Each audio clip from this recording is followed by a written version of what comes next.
Welcome to Lunch Hour Legal Marketing, teaching you how to promote, market, and make fat stacks for your legal practice. Here on Legal Talk Network.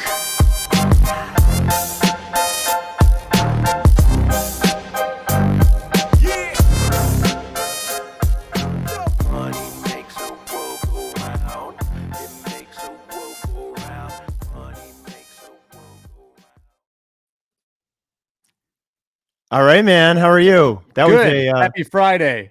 Oh, look, you got your LinkedIn profile in there. You know, I'm playing with these StreamYard things, and I don't know how effective that is, but there's my headline. It was an optional field I filled out. Yeah. All right. Well, it's not clickable, so unless someone's going to write it down. Yeah. And if you have mild dyslexia, there's no way that you're going to get Tsakalakis correct on the LinkedIn. This background also. No, the background looks terrible. You got horrible, doesn't it? Yeah. No, it looks like your mic is about to come and eat you every moment. Right. All right, hold on. Let me see my settings. No. You're good. You mess with the background. I'll give the intro. So welcome to the second episode of Office Hours with Guy and Conrad. We're both hanging out at home, but working. And we are here to answer any question you might have about technology, legal marketing, or the upcoming presidential election. Pick 2 of 3. Or the origin of the universe is also fair game. All right. The origin of the universe. Guy, I just got back from traveling a little bit around the smaller part of the universe. I do not have, you've got you got the sweatshirt going, right? You are presenting the brand very well. I had the background until it got yanked too. Yeah, well, the background deserved to get yanked. I do think you should get an Attorney Sync sticker on your wall there. I think that was one of the best things from a pure branding perspective. Beautiful. It's beautiful, majestic. I love that logo. It was one of my favorite things. One of our designers put together. Good job, designer. So if you have any questions, throw them at Guy and myself. We will not lie to you if we don't know the answer. And Guy, what do you see going on right now? In search or just marketing? Search. What's going on? I was kind of dropped off for about 4 days. Has anything gone bananas since then? There's been a little flux, but I think the biggest quote unquote news story is people finding SGE out in the wild. And then there was this rumor that SGE was going to be announced officially at Google I/O, although I'm not sure if Google ever confirmed that. I think maybe they haven't. But people are seeing SGE results. And so I think that's going to be maybe there won't be a light switch moment, as Liz Reed said, but I think we're going to start seeing SGE experiences for a lot more searches, even in legal. So I was going to say, are you saying people are seeing in the same way that Donald Trump says that when no one actually knows who's seeing it? Or are you saying it in it's actually happened out in legal and we've got some examples? I've seen some examples. Yeah. But my anecdotal usage myself, I have not seen it. But okay. I have seen people that I think are reasonable to believe some of their results, and I've seen it. So, and it's a weird thing too. There's some of them that you're just you'll see that what you're thinking is the citation, and it's coming from a really strange place. Okay. Sometimes it's coming from law firm websites. Interesting. Yeah. Okay. Everything on law firm websites is true. And then if you use Gemini has this thing where you can say validate results against Google search or something. And so then Google, have you seen this? No, hit me. I've been out for a bit. It overlays onto different sections of the Gemini result. Okay. And says things like verified by Google with a citation. So it'll show you where it got the source. And those sources are all over the map too. Sometimes they're totally wrong. This is the example where I shared earlier, where they were for a law firm. There was they were sourcing it from some website for speedy printing. So you're seeing some like really bizarre behavior in there, but it is interesting that they're giving you this option to validate the results with citations. Interesting. I think and then there, excuse me, then there'll be some that said they'll highlight it like brown and they'll say, we couldn't find anything to validate this, so it's not reliable. Okay. Interesting. Validation proving accuracy, right? Right. Now here's a tricky one. One of them had found the firm's phone number as not reliable because it pulled the tracking number from Google Business Profile. I knew you were going to say that. And it didn't match it to the site. Right. And it said not reliable. So, historically, we haven't been concerned about that in local pack with tracking numbers, but in SGE and Gemini world, maybe we need to be. So let me ask you a question because this is a Q&A format. Hey, Guy, why are we not concerned with tracking numbers? And why did we used to be concerned with tracking numbers? Let's go over the history of that. Yeah, I think so. I would say this. So let's start with the history. Historically, this idea of name, address, phone consistency, NAP consistency, seemed to be a very important signal to rank in the local pack. Right. And over time, I'm not. So then the question is like, well, what's your perspective on how it's changed? And I would say this. I think it still matters, but it matters to the consistency of having some of the, don't have tracking numbers on every single website. We have different websites, but on Google Business Profile, not a problem to have a tracking number in there. If you follow the protocol, Conrad, you can chime in on this too, but we do tracking number as the primary, and then the alternative is the real business name in Google Business Profile. It shows the tracking number, and we haven't had an issue with it. And Guy, why do you use the tracking number as the primary instead of the known business number? Because that's the one that shows up when someone searches, so you can actually track the calls. So you can track the calls from local, right? Yeah. Like 101 stuff, but I wouldn't say everyone is doing this. And super important because that's the only way you're truly going to hold local pack visibility accountable for lead generation. Because again, a lot of people are going to call right from the result. And so if you don't track those calls, there's not going to register as a website conversion for you. Right. And you can ask them, hey, how'd you find us? Google. Now you don't know. Organic, what? Right. Okay. Let me ask you the next question. Mm-hmm. As we try and pimp our audience to we don't even have any questions. This is going to just turn into you and me talking. Well, no, I'm gonna. Now I'm on mission. Make you mad. With the mission to make me mad. Mission no swearing. This is a PG-13 office hours. Right. John Robinson, what's up, guys? We are doing well. Thank you for showing up. Go blue, baby. Go blue. I just bought someone a national title hat, a cap. Oh, we got some Go Blue going on here. Whoops. Well, what you got? I was trying to do the branding thing, but I always have a hat handy. I usually keep my little Go Blue monster truck in the background, but he moved over on the desk because did I show you this? This was funny. My kids, I noticed this on the last time we were doing this. Someone had put in my background a new little square. It's right. You can see it right here. I saw that. That was amazing. If you zoom in, dear listeners, you will read that says, well, this one, it's been changed. It says 846 hours until leaving the house. It previously said 37 weeks since wearing pants. So thank you. And I blamed my kids, as you should, but it was actually my wife who did that. I was going to ask you this very important question, Guy. Yes. When you have a tracking number in Google Local, how can one distinguish between branded and non-branded queries from the local pack? For calls? For calls coming in. You can't. You can't, right? No.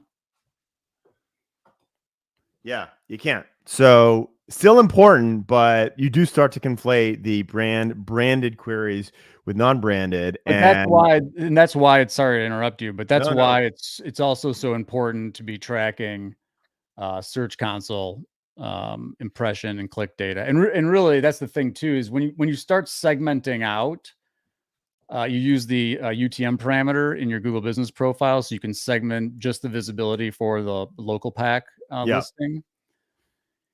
A really good indicator is average position, high impressions for non-brand queries. Because if you're seeing that, you're probably getting phone calls, because again, people are calling directly from there.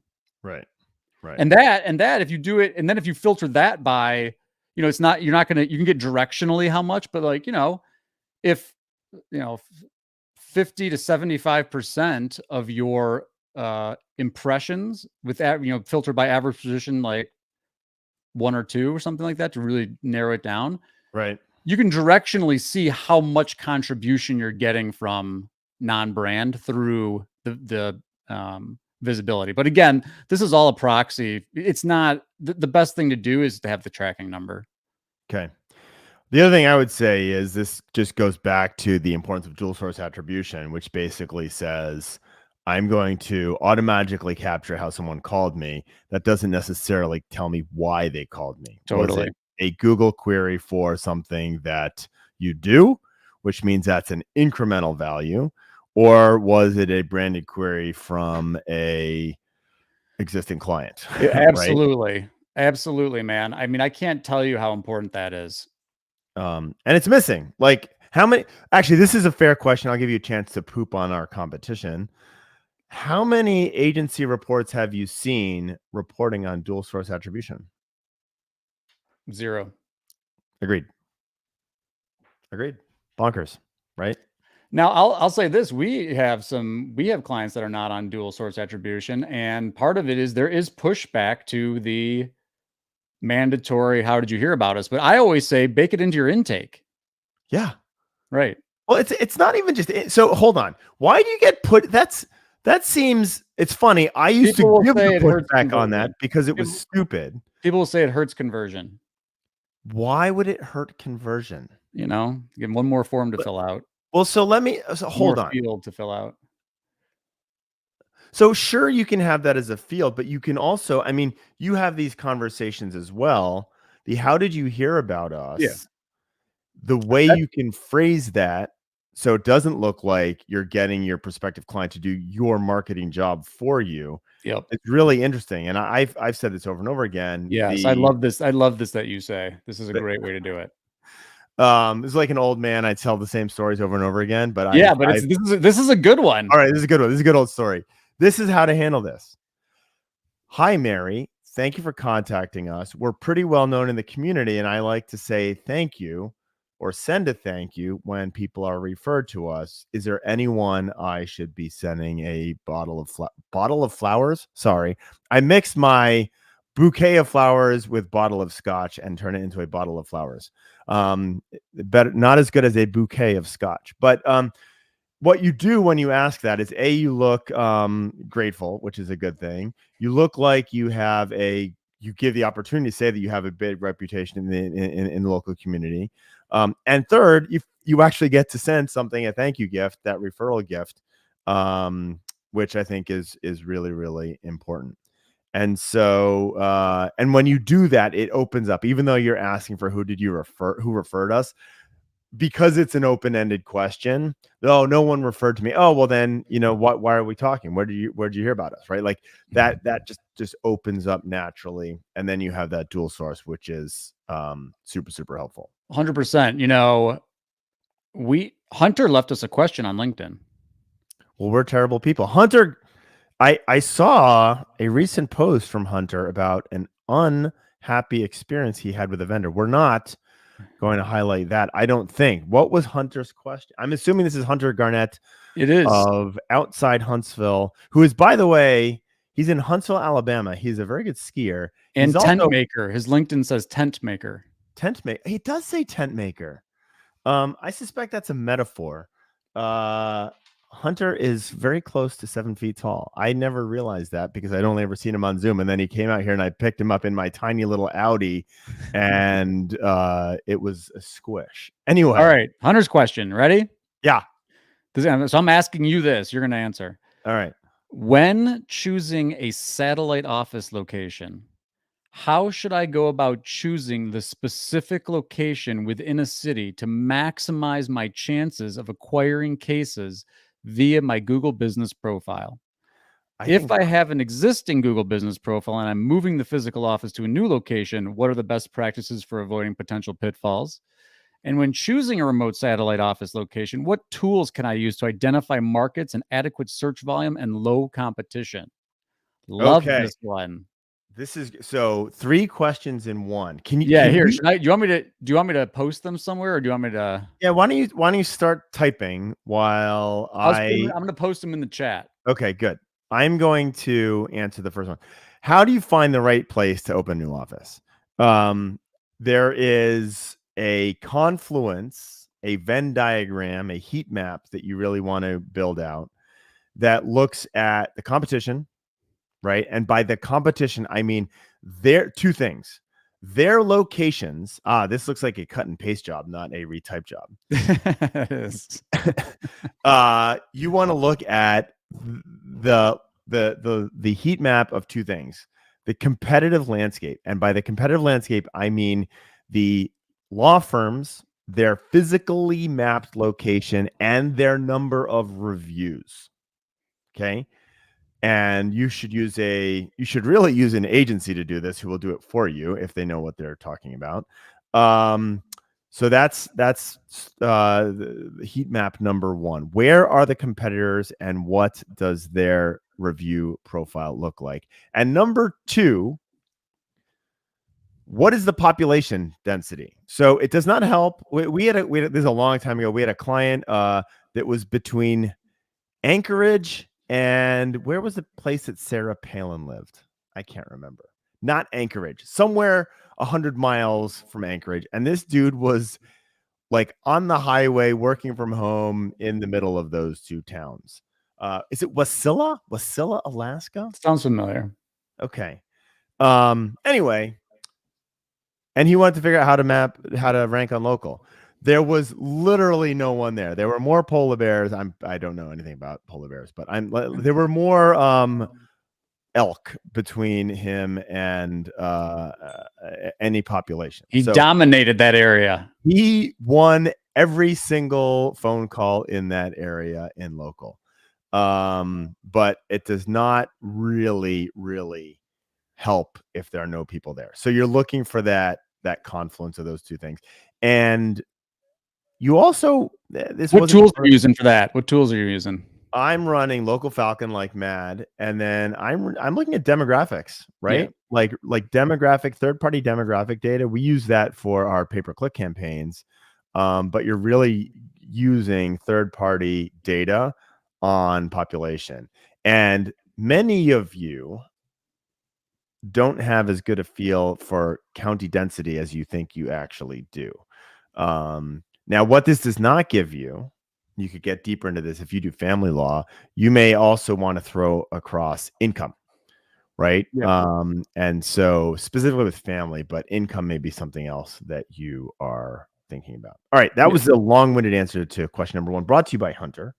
Well, I also want to throw one more thing because again, I think you're spot on. But even to take it a little more tactical, like you can go pull public data on population and a bunch of other stuff too. You might pull. This is where you started getting super complicated, but you might start pulling data based on, there's patterns with accidents happening in your state if you're like a PI attorney. Okay.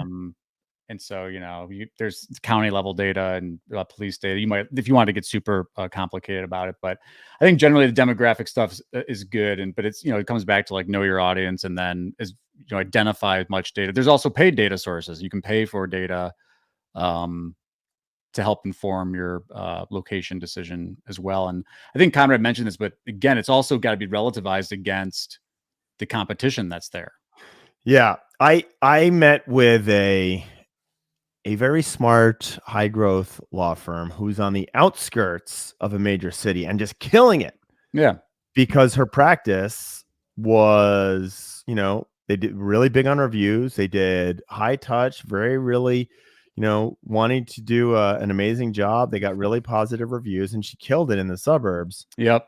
And her next move was to go downtown, and she was going to kill it there too. And I was like, this is the dumbest thing you have ever come up with, because you're not going to win and you're not going to catch up. The other issue that you just brought it up, but people need to think about is proximity. If you're adding an office, proximity to your existing office. Okay. So I'll give you 2 anecdotes on this as well. We had a multi-practice firm that had grown so aggressively that they bought a office across the street from their main office. Uh-oh. No, this was brilliant. It worked out really, really well because they weren't just a personal injury firm, right? They did personal injury, and they also did immigration work, and they also did criminal defense work. That's great. And they were and again on the outskirts of the city. So this is back in the day. So if you go, see, it's funny how the technology changes. I'm about to give you really bad advice because the technology has evolved. It used to be that you could have a primary practice area for that Google business profile listing, and being focused on a single thing was really, really important. So what they did is they split their criminal defense and their personal injury practices across the street from each other, and did very, very well by doing so. I think category is still important, man. So do you think category? So, all right, this will be interesting. And I'm listening to the Joy Hawkins of the world for advice on this. Do you think category dilution, i.e., I do these 7 different things, is a problem? You don't. No. Okay, no. So we agree with each other on that. But I think primary category is really important. Okay. But no dilution. I think that's a myth. Okay, good. Yes. There. So when we say dilution is a myth, what do you specifically mean here? Like adding additional categories is like harming your ability to rank for your primary. Right. And we do not believe in that, correct? I do not believe in that. All right. You and I are on the same page. But you change that primary category. Okay. Things really change. Okay. Okay. Okay. All right, good. Speaking of which, if you are listening and you don't know what we're talking about with primary category, you should know whether or not your law firm is listed as law firm. Which is not very helpful. Go do a branded query search and see if right underneath your name on the right-hand panel underneath your pictures of your office, if it just says law firm, go fire your marketing agency and add a category to that. Well, interestingly, Guy, maybe if you're a big law firm that does a lot of like commercial and all sorts of stuff, like you're like a huge firm, like you're not one of Google's categories actually doesn't fit right for you, then maybe you leave it law firm. Then maybe you leave it law firm and you don't rank for anything. Right. No, you'll probably, you know what you'll rank for? Landlord tenant disputes. Slip and fall. Because no one else does. So this is a true story. We talked to a law firm the other day that was doing exactly this. I took a local Falcon scan. They performed very poorly. Changed the category. We changed the category. Boom. They performed worse. What? Yes. Well, they performed worse for queries in the category? Yes. So I have personal injury. It was not personal injury. Nope. Okay. Interesting. It was very interesting because we talked to them, we babysat them through how to change it, and then I reran the local Falcon the next day. I bet you they were thrilled when that happened. What I haven't done is I mean, they were ranking so badly to start out with, like Didn't matter. Is a net 0. Yeah. I think you also have got to give it a minute. Well, that's I have not rerun this. This is about a week ago. I'm hoping, and maybe next time we get together we can talk about this. I'm hoping if we rerun it, we will get different results. But you got to check citations. What's managing the citations on third-party sites? Yeah, go ahead. We made one change. Yeah, we made one change. I'd get those citations updated. Here's the other thing I wanted to think about with opening the too close to your other office.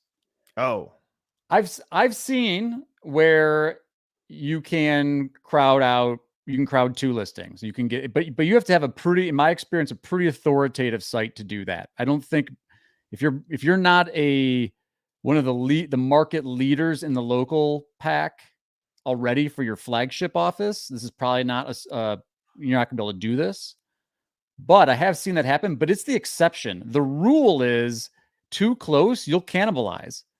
And then you're going to run into, and then the other, we run into this with the practitioner one too. Sometimes practitioner listings can cannibalize against office listings. So then the issue becomes, how many reviews are you showing? Because if your new satellite office starts showing for your flagship with no reviews, that's not good. Okay, so you just brought up a bunch of thoughts that I suspect most of the listeners don't know. I'm good at thoughts. Practitioner pages. Yeah. What is a practitioner page, and are they good or a bad thing, Guy? They can be either. They are. So per the Google guidelines, you get a listing, a Google business profile for each physical office location and for every practitioner at your law firm. So essentially in legal, that's been interpreted as every attorney at your firm. Now, hey, Guy, sounds better. I should get my agency working on building out practitioner pages, right? Because then I can rank for everything. No, that's not what will happen. But here's my big thing. This is why categories are so important. Okay. Never cross categories in my opinion, it's very rare that I would ever recommend this.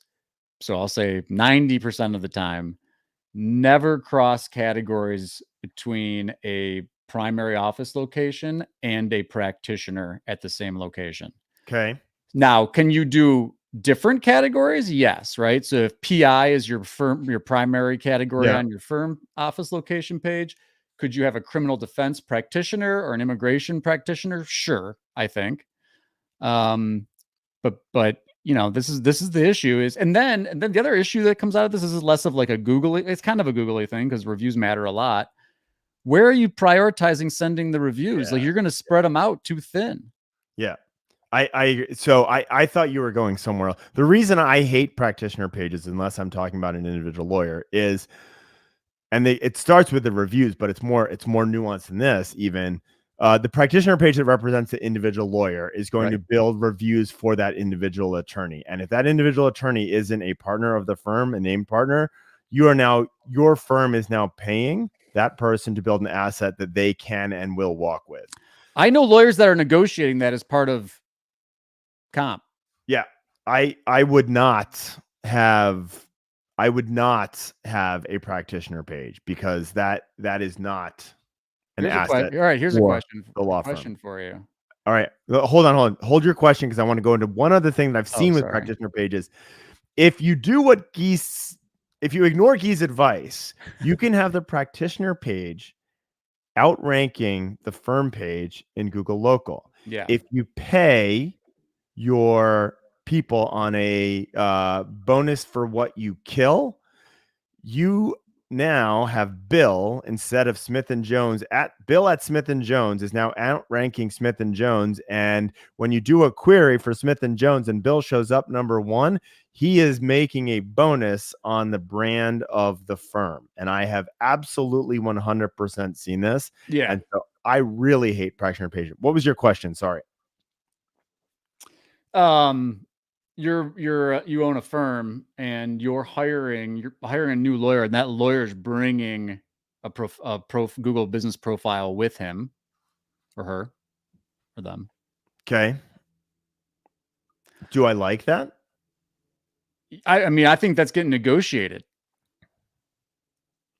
Well, hold on. They're bringing in. Oh, here's a question. Is it a strong profile or is it a weak profile? No, it's a strong profile. Oh, okay. Then, okay, great. No, do the weak one too. Do both. No, I'm going to answer. I will answer both of them. Great. For a strong profile and I think you need to do an assessment on this, that will, in the same way that you hire a strong networking attorney. This is the same thing, right? If there's a a woman who does a great job of networking, and she's going to get paid on the bonuses that on the business. She gets paid bonuses on the businesses that she generates, and she's a really strong networker. You're not buying her network.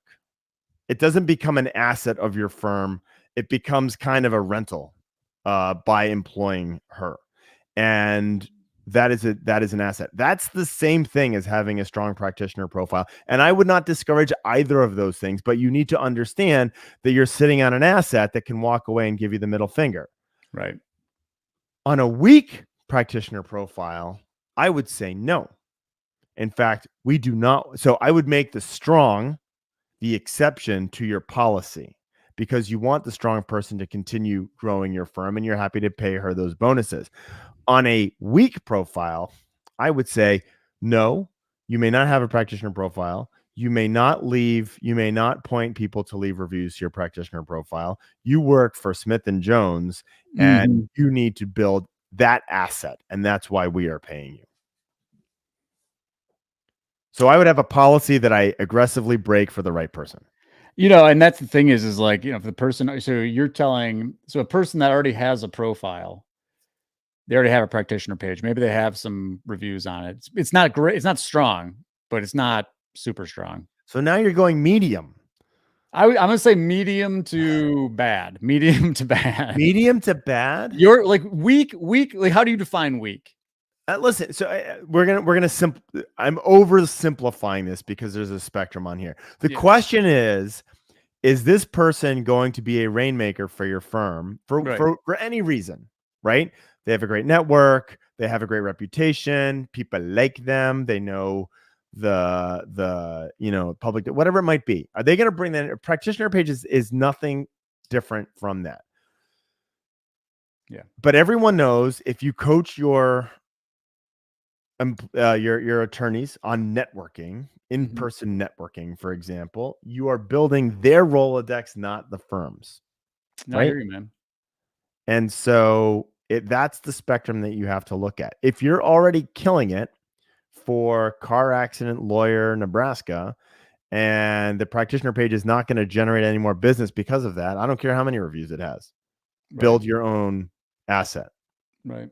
You're going to tell them to close their profile down? Because they'll probably pick up some reviews organically.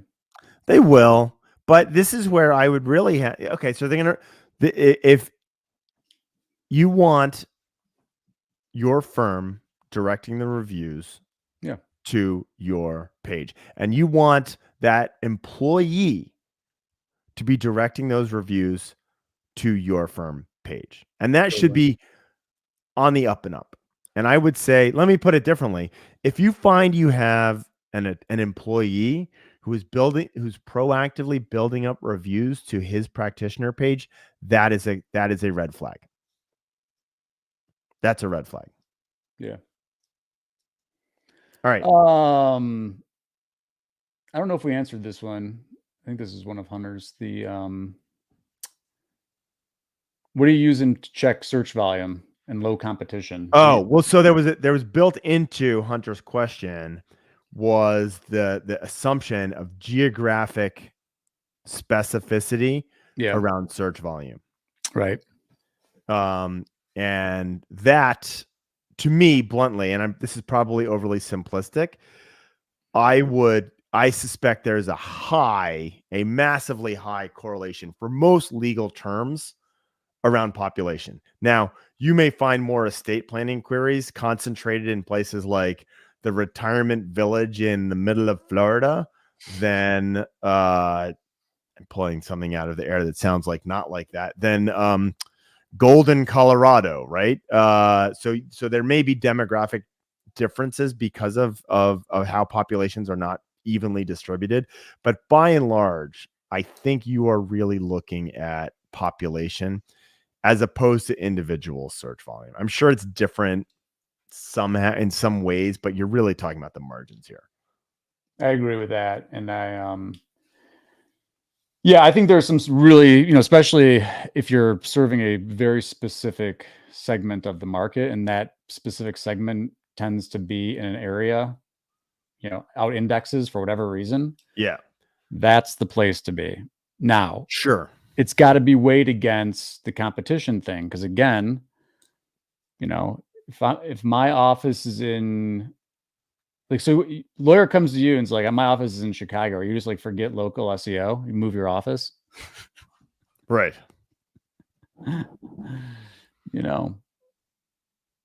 I think the answer is no, but you got to be clear about expectations and what the competition looks like, because you look at these firms, if you don't have the reviews kind of make it easy, now you still can buy LSAs, but for local pack, like if you don't have a competitive number of reviews, like I would not prioritize local SEO beyond trying to get more reviews.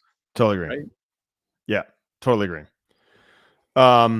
Lay the foundation, do some long-term play, but your expectations should not be, because even if they get you to rank, I mean, this is what we always say, right? Even if they get you to rank, phone's not going to ring as much if you've got 1/10 of the reviews your competitors have. Right. I have a question for you. Mm-hmm. This is a genuine question. It's a theory I have. I've never studied I it. had one more thing to throw out. I'm sorry. Go. So Darren Shaw, if you're not following Darren, you should follow Darren. He's putting out some amazing content, by the way, right now. White Spark. Give some love to Darren.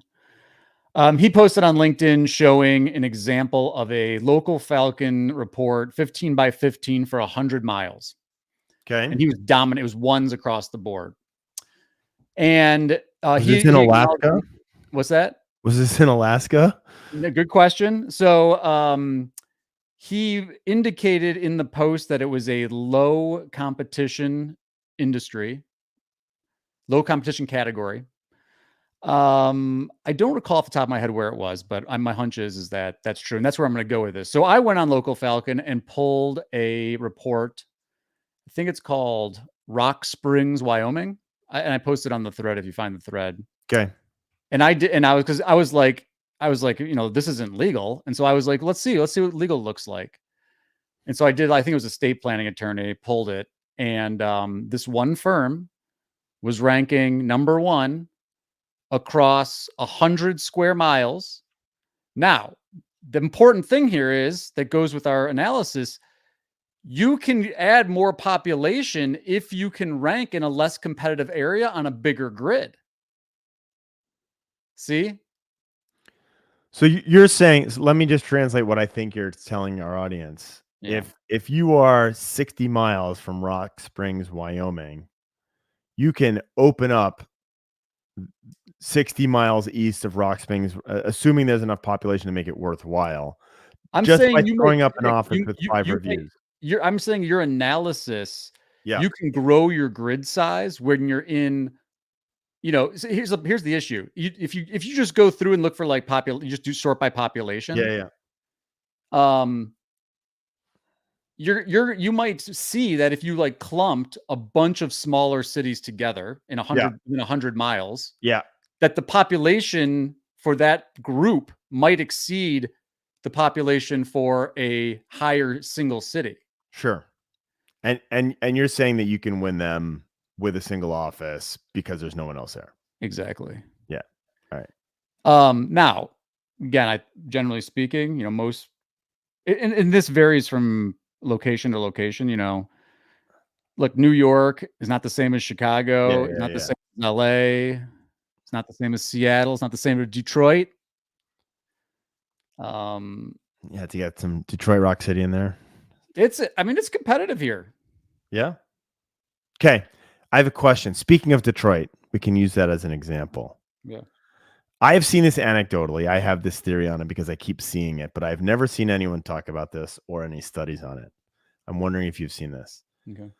Do you see water, bodies of water, as a place to drop a pin? What's that? A place to drop a pin? No. This is maritime law in the middle of the Gulf of Mexico. No. that is niche, man. That would be niche. I am on a oil platform. No, I mean, like, I'll use Seattle as an example. Detroit is another great example where it looks to me like a body of water is an artificial boundary of your ability to rank on the opposite side of the lake. So, for example, in Seattle, and it mimics user behavior. Mm-hmm. People don't drive across, even though it's like a mile and a half long on the bridge.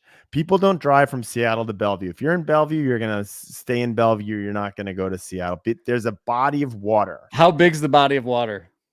Fair question, but I've seen this in Florida with smaller bodies of water.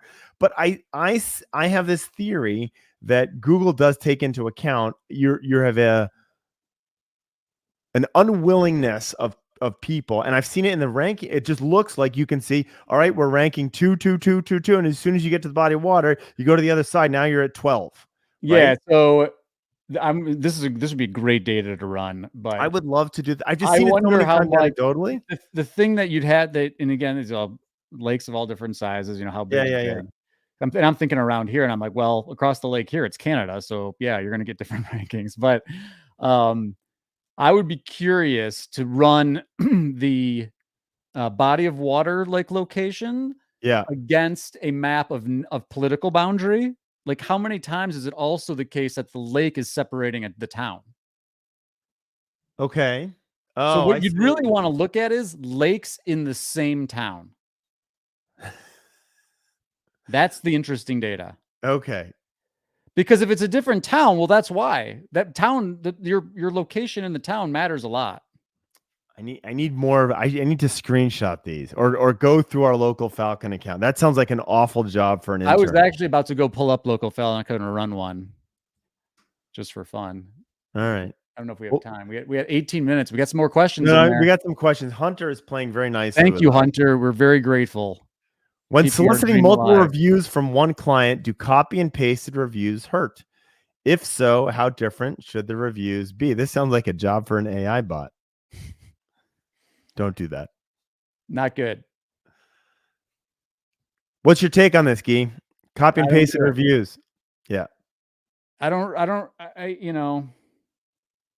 seen it work. I've seen it not work. I think that my issue with this is if it causes a review to get filtered, it wasn't worth it.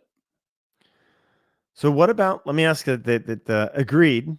Let me ask that the other question, should I just copy the reviews off of Google and throw them on my website? Sure. Why do you have a different answer to this? I agree with you, but we use GatherUp. So we have embedded Google reviews on our site. I think a lot of our clients are using some kind of tool like that. Okay. But why do you have a different answer? What do you mean? I agree with you. Oh, on my site? No, not for you. Just in general. Like, copy and pasted review is bad, but it's okay to copy a review out of Google and throw it on your website. I agree. Yeah, I mean, look, you can do the easy thing if you're really worried about it, you could just put it in an image, but you can actually even have the structured markup on it and everything, like full 9. And we haven't seen any issue with that. And my read on this is those reviews, even if they're Google reviews and they're very clearly Google reviews with a star and the little Google logo and stuff, you're kind of brand barnacling onto the reputation of Google by putting those reviews on your 100%. Yeah. And so I think there's a lot of value in that. The reviews from the unknown websites like 1000reviews.com or something like that, less valuable. Yeah. But we know people want to talk about reviews. They want to read reviews, and you can, I'll call it barnacle brand, like get the value and the authority and the blind following that people have about the trustworthiness of Google and throw it on your site. And I'll give a shout to GatherUp. They have that little widget that it cycles through reviews from Google and Facebook, and there's some other third-party sites you can add to it. And I think that's powerful social proof. Yeah, no, I 100% agree. Jeff Bezos trained us on reviews and stars, man. That's all we look at. Go look at Google's data on this stuff. That's why they make reviews such a big thing. But it's such a competitive advantage for bigger firms. Yeah. That's what I hate. This, It's not even fair. The internet used to be the leveler, the great leveler. Right. And now it is not, because if Not. you are a small firm, good luck trying to generate the reviews required for you to compete. I think that sucks. It does. It's not fair. And not to mention that a lot of people are just buying fake reviews too, on top of it. So, if you're a lawyer and you want to do the right thing, focus on brand building. Because it is good. If you're not doing volume, focus, and you're in a competitive market, you're up against big firms. Yeah. Focus. So demand generation, right? And you got to get creative too. You got to build campaigns to get people. And I think this is a topic for an upcoming podcast episode too. You've got to get people opted in to be, whether it's some kind of email offering, but you got to grow people on lists. That is the key. Former clients, colleagues, referrals, CRM, man. You know this. I think we talked about, for the next possible Lunch Hour Legal Marketing podcast agenda, doing a tongue-in-cheek "my CRM is bigger than your CRM" episode on why the size of your CRM matters. I see. When you first said that to me, I was totally over my head. Like, I had no clue what you were talking about. And then now it started. I thought it was more of like, I thought you're using it for the people that have these huge lists, but they're deriving no value from them. Oh, no. I was really bigger than yours. Doesn't mean that my CRM is more valuable than yours. Right. Anyway, I think that'd be a good conversation. It goes back to the social concept, right? Just because I have more followers doesn't mean my social profile is better. In fact, if I bought it, it's probably actually performing worse for the people who actually care, because the signals that I'm sending by having all these fake followers is actually diminishing my distribution. Can we talk about that for a second? Okay. Go. We can talk about that. We can talk about whatever we want. I've been clicking into all sorts of people's followers. Would you like to name anyone? I don't, but I'm just, beware out there, folks. People that are like selling this, I'm a huge influencer in legal. When you click in and you see just profile after profile with no posts, or some generic random posts that they're not people, and they're clearly bought. Okay, so you don't want to name anyone? Next time, no. So then people will say, well, no one clicks through, and no one's doing that, Guy. No one's clicking through to look at followers. And I think there's some truth to that, right? Yeah. But I tell people, I'm like, you want to know for real? Like, go actually look at some of their followers. Yeah. And it's like, wow. So, yuck. Can you? That's pretty close to fake reviews as far as I'm concerned. So it's happening. It's akin. It's akin, and I'm not an ethics expert, but that seems to me misleading. Misleading. Is that misleading? You could certainly torpedo someone I could buy you a bunch of fake followers and then be like, oh, Guy's a scumbag. He just buys fake followers. Like it's opening up that can of worms. Totally. I'm going to buy you some fake followers now for April. Yeah, thank you. Happy birthday, right? Someone's going to do it to us. Watch. You watch. I know. Lunch Hour Legal Marketing now with 20,000 followers from Indonesia. Now we will, not only are we going to be off the conference circuit, we will also, everybody will be blocking us on social media. I do have a question on that for you on social. Yeah. Social. Do purchased followers, are they neutral or negative? From what perspective? Reputation? from generating business for a law firm. I think it depends, but I think some of them it's actually working pretty well. And why do you say that? How would that help? People are viewing them as this being influencer, and so they authoritative. want to jump on Yeah. to connect and follow and be a part of the conversation. So because it looks like these people have a big following, so you're like, Yeah. oh, I'm gonna get engagement and get some visibility and build Yeah, this yeah. relationship. And but resources aren't unlimited, and so if you're making decisions that way, you might prioritize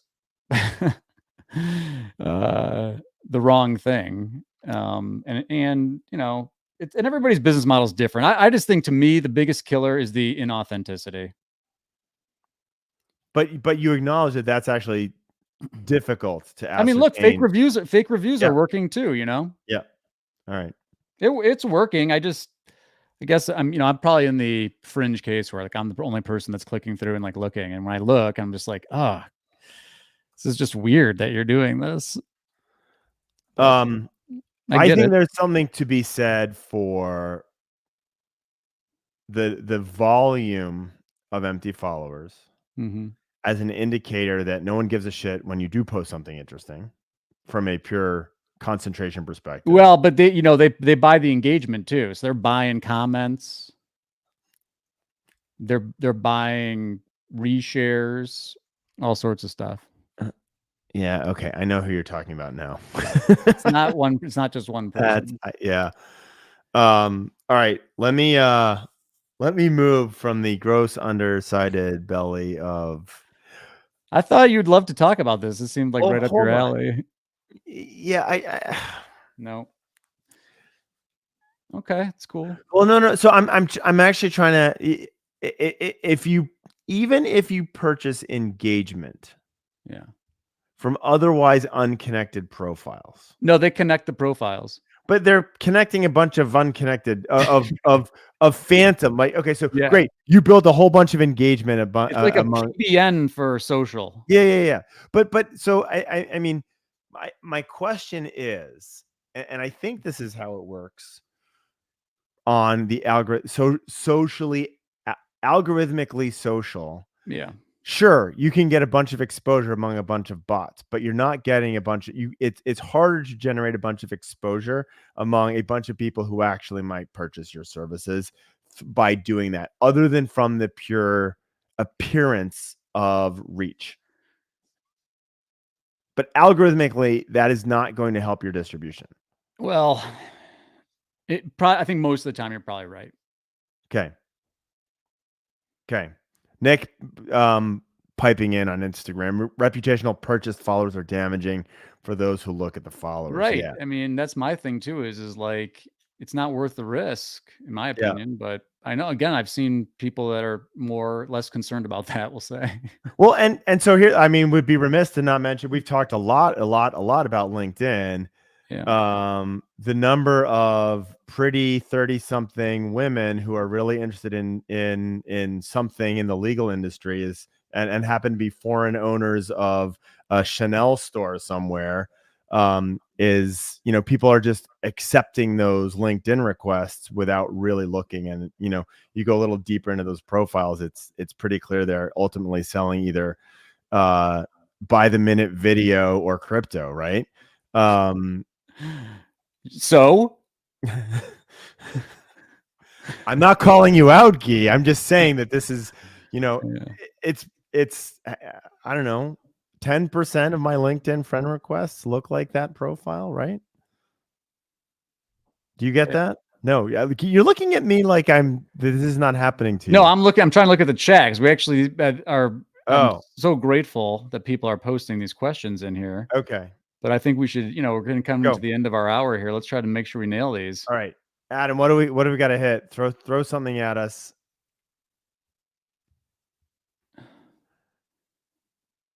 Okay, I'll read this out in the off chance you can't read it yourself. What is the best way to derive value from low authority, topically or locally relevant backlinks? Spread them out among landing pages other than my homepage, assuming these aren't junk links. Do low authority links eventually become detrimental? Guy, answer the first part of that. What is the best way to derive value from low authority, topically or locally relevant backlinks? Do I spread them out among landing pages other than my homepage? Depends on the firm, but let's just say you're like primarily like PI firm. Don't worry about authority at all. Just throw that out the window. Now, look, does the site have to pass the smell test? Yes. If the site's like, some old school sponsored article directory, I would say don't do it. But No, but he's saying low authority, topically or locally relevant backlinks. So let's. yeah, okay. So I would say don't worry about authority. Smell test. Don't worry about authority. Focus on topically and locally relevant backlinks. I still love sponsorship ideas. I like co-marketing events, especially where there's like overlap with potential clients. I like scholarships. But if you're doing a Events? scholarship, I'd be like, we could throw some examples in here. We've talked about scholarships too, I believe, but local scholarships that get supported by the schools and you get distributed through the community. Sometimes people will tie like creating user-generated content to that idea. And so that'll spread in the community. It'll get picked up all over the place because like your firm's got developing this reputation for these scholarships and supporting the community, and you can do themes around it. Look, other local businesses. And then if you've got real people that are like your local kind of journalist, if they cover something that's relevant to your practice specifically, but even though this all varies by community, of course. But if you're in a smaller community and you build a relationship with those local beat writers that are covering the super local stuff. That to me is like where I would spend the lion's share of my link acquisition strategy. And look, you want to do, and so homepage versus internal, I would get, I think it'd be totally fine to get links. I'd spread them out, but if you have a contest on your site that you want to drive back and you want to get promotion for, and maybe you want to use that as something to get links to, I think it's okay to do an interior page. I don't think you want to have 100. I think it starts looking unnatural if like every single link, but I think naturally it's not going to happen. You'll start to see like, some people will link to like attorney bios, and that's another thing too. You can use in like directories is you can mix it up with bios, and some of the directories give you a lot of different URLs to use. So that's another place. Local leadership, or professional leadership profiles is another one lawyers always forget to take advantage of. Like if you're in AAJ or you're in a leadership position somewhere, and they're highlighting you as a leader at their organization, get a citation back to your site. Yeah, I mean, there's so much of this that can work. I am going to answer or bring in another question. This is coming through LinkedIn. We're not. Oh, Ron's telling me that we're getting questions. Tony and I still waiting for some commentary here. Your LinkedIn questions are not showing up. I can't find them, Ron, on the LinkedIn post here. Let me see if I can find something. Oh, here we go. I just got one. My profile was just viewed by Taylor Martinez. She looks stunning and likes long walks on the beach. And her causes are children. She apparently went to the University of California at Berkeley and is a VP at Merck, the regional treasurer at Merck. But other than a couple of pretty pictures, that's all we know about Taylor. And yet there are 44 connections, including one mutual connection. Taylor is not Conrad, the mutual connection. Who I'm not going to call that person out.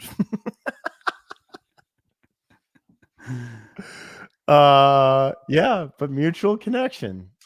So I would look a little bit carefully on the LinkedIn profiles that you are answering. All right. What do we got? Love the show. Yeah, you're a Dallas lawyer. You are more than welcome. We're enjoying.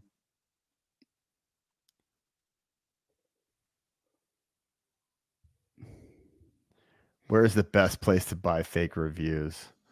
Ask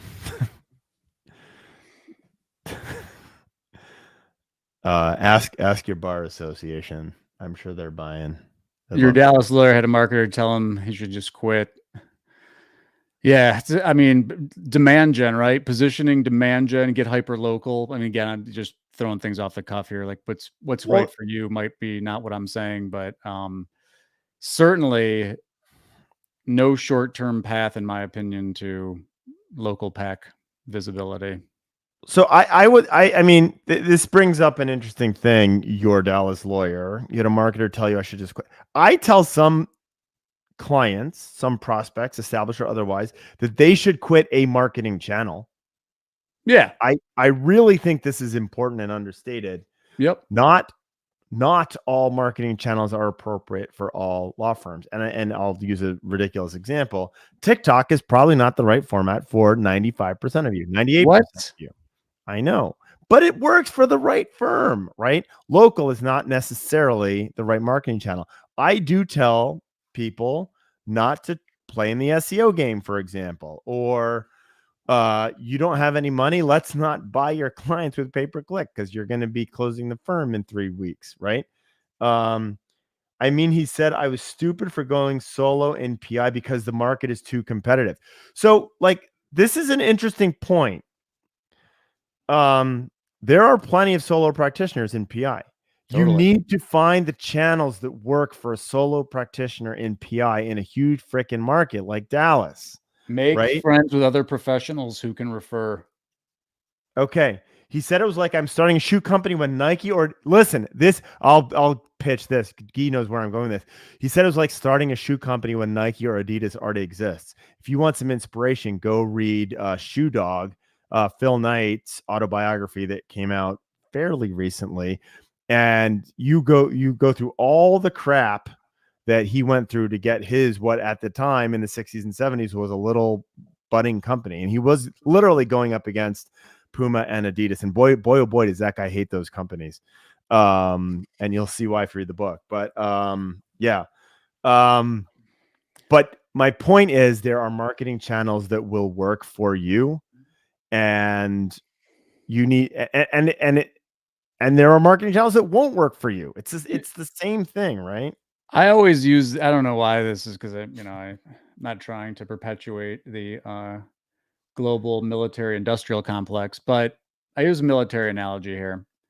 When you're not going to go up against an army in land warfare, right? You've got to be much more strategic. Like you got to be much more guerrilla tactics, much more build. Again, I'm throwing things out. It might not be the right game plan for you because I don't know anything about your firm, but the tried and true stuff is the relationships in the local community, because people ask around, who would you recommend? So-and-so was killed in a car accident. Where would you go? I would go here. And look, some people, for better and worse, they're just going to go off of whoever they see on TV. But a lot of people aren't making their decision that way. And so that's where you want to live. And so if you can't, those firms that are doing that, they've got a machine to feed. So they need every incremental client. Whereas if you're growing, your strategic advantage is that, your cost per acquisition can be much lower. You don't need to go after those channels as Conrad's talking about, but there are lots of things you can still do. Yeah. And it just drives me. The thing that really annoys me is not people getting a phone call during your office hour. Great. Good job. Is not people saying that you shouldn't do it. It's when people say that what they do right is the cure. It's going to work for you. Yeah. And also that's in the same line as that is setting the wrong expectations about it, right? If people are selling this, we're going to get you ranking number 1 for all of your keywords and your phone's going to be ringing off the hook. That's even if they get it to work, you probably took some big risks. You probably took some reputational risks. You might have taken a state bar grievance risk, an ethics risk. So that's the part that's the worst, is that, you've got to do some diligence on understanding how all this stuff works at a base level before you go and employ someone to do it without any knowledge about what you're buying. All right, Guy, I have a final question for you. Yeah. Let's do it. Sugar Plum Fairy. I bet we've gone over. We did. We went over. Let me see if I'm supposed to be anywhere. I am supposed to be somewhere. I am too. Okay. Thank you, everyone. Thanks, Hunter. Thanks, everybody. Thanks, your Dallas lawyer. Thanks, John. Bye.